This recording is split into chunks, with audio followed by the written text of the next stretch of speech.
और बड़ी खबर, ईरान के खिलाफ अमेरिकी सेना के हमले लगातार जारी हैं। अमेरिका का दावा है कि ईरान में लगातार 7वीं रात स्ट्राइक की गई। ईरान में सैन्य ठिकानों को निशाना बनाया गया। अमेरिका की तरफ से कहा गया 7वीं रात भी ताबड़तोड़ स्ट्राइक हुई है। ईरान के कई ठिकानों पर बड़ा नुकसान पहुंचाने का दावा अमेरिका की तरफ से किया गया है। तो अमेरिका का यह दावा है कि 7वीं रात भी अमेरिका ने बैक टू बैक स्ट्राइक कर कई महत्वपूर्ण ठिकानों को टारगेट किया है, कई शहरों को टारगेट किया गया है और ईरान को भारी नुकसान पहुंचाया है।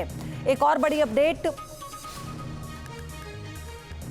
उत्तरी इराक के सुलेमानिया में ईरान का बड़ा हमला, जोरदार विस्फोट के बाद भीषण आग लगी। यानी ईरान का पलटवार भी लगातार जारी है। उत्तरी इराक के सुलेमानिया में ईरान ने बड़ा हमला किया है। इरबिल में इससे पहले बड़ा अटैक किया गया था, उसमें भारी नुकसान था। जोरदार विस्फोट के बाद यहां पर आग लगी है।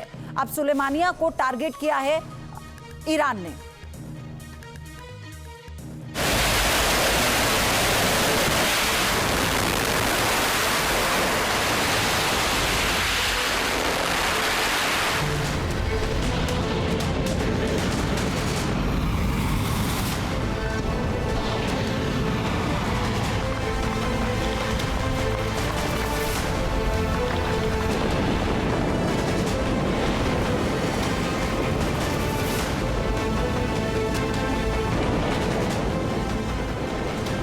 जुलाई से लगातार अमेरिकी आर्मी ने मिसाइलें मार मार कर ईरान को धुआं धुआं कर दिया।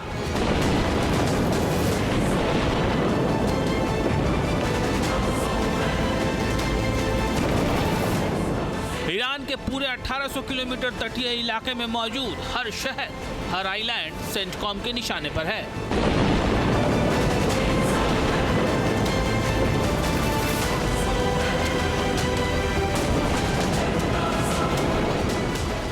अमेरिका ने 7 दिनों के एयर स्ट्राइक में IRGC के रणनीतिक ठिकानों, मिसाइल साइलो, अंडरग्राउंड मिसाइल और ड्रोन सिटी पर टारगेट किया।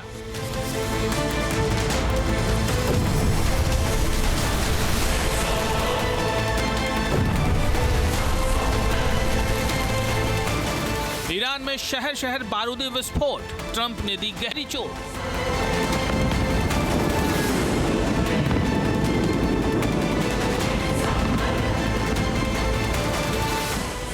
हॉर्मुज से लेकर केशम तक कब्जे की जंग जारी।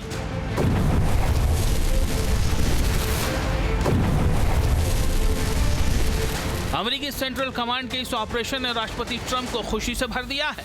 उन्हें शिया देश के खिलाफ जीत नजर आने लगी।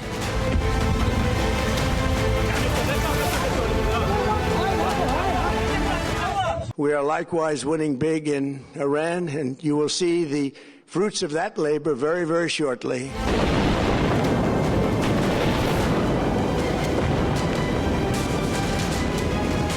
अमेरिका ने लगातार छठी रात ईरान पर एयर स्ट्राइक की। बंदर अब्बास से लेकर चाबहार तक बमबारी की। इस दौरान चाबहार पोर्ट के कंट्रोल टावर को खासा नुकसान पहुंचने का दावा किया जा रहा है।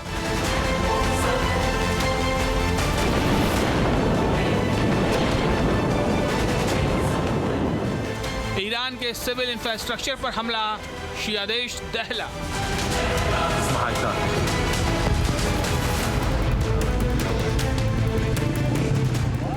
11 जुलाई के बाद जैसे जैसे ईरान में अमेरिकी हमले का दायरा बढ़ रहा है, वैसे वैसे तबाही और भीषण होती जा रही है।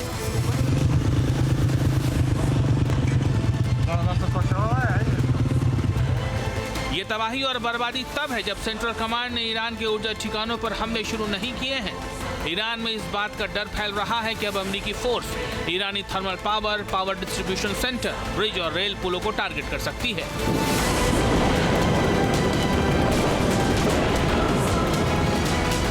We're going to hit them very hard tonight. We're going to hit them very hard tomorrow night. We're going to hit them very hard the night after.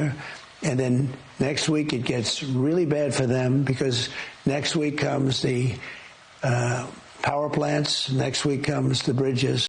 We're going to knock out all their power plants. We're going to knock out all their bridges unless they get to the table and negotiate.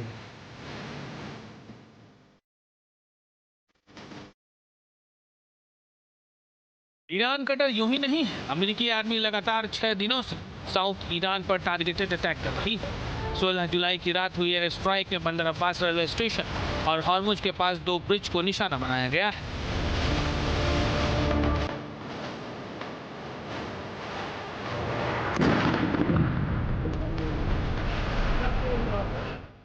अमेरिकी central command जिस भीषण तरीके से Iran को दहला रहा है वो इस बात का संकेत है कि राष्ट्रपति ट्रंप ईरान के खिलाफ अब फाइनल असॉल्ट शुरू कर चुके हैं।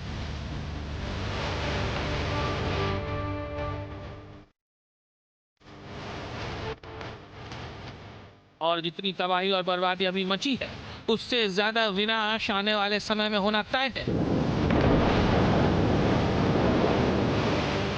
अमेरिकी अटैक से त्राहिमाम, तेहरान में मचा हाहाकार।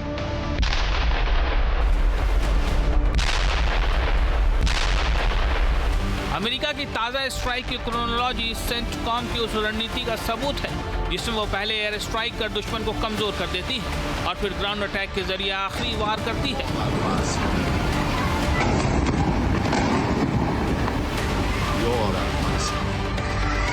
अमेरिकी अधिकारियों का भी इशारा इसी तरफ है कि ईरान पर बड़े ऑपरेशन का रास्ता साफ किया जा रहा है। ईरान की सुरक्षा व्यवस्था को कमजोर करने के लिए योजनाबद्ध तरीके से हमले अंजाम दिए जा रहे हैं।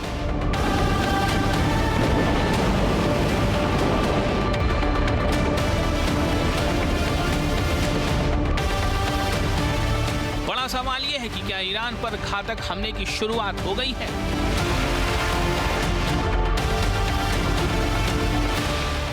क्या राष्ट्रपति ट्रंप शिया देश से सारा हिसाब पूरा करने का मन बना चुके हैं?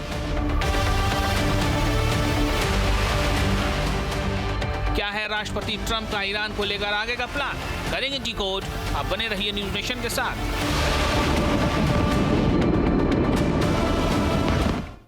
और बड़ी खबर, इराक के सुलेमानिया में हमले का एक और वीडियो सामने आया। सुलेमानिया में मिसाइल भंडार में धमाका हुआ। ईरानी ड्रोन हमले के बाद विस्फोट का दावा भी किया गया है। सुलेमानिया को टारगेट ईरान की तरफ से किया गया। इराक के इरबिल में इससे पहले बड़े धमाके किए गए थे और यहां सुलेमानिया में भी मिसाइल भंडार में बड़ा धमाका हुआ। ईरानी ड्रोन हमले के बाद यहां विस्फोट का दावा है। कितना नुकसान हुआ इसे लेकर कोई अभी आकलन नहीं किया गया, ना कोई ऑफिशियल स्टेटमेंट है, लेकिन ईरान ने दावा किया है बड़े हमले का।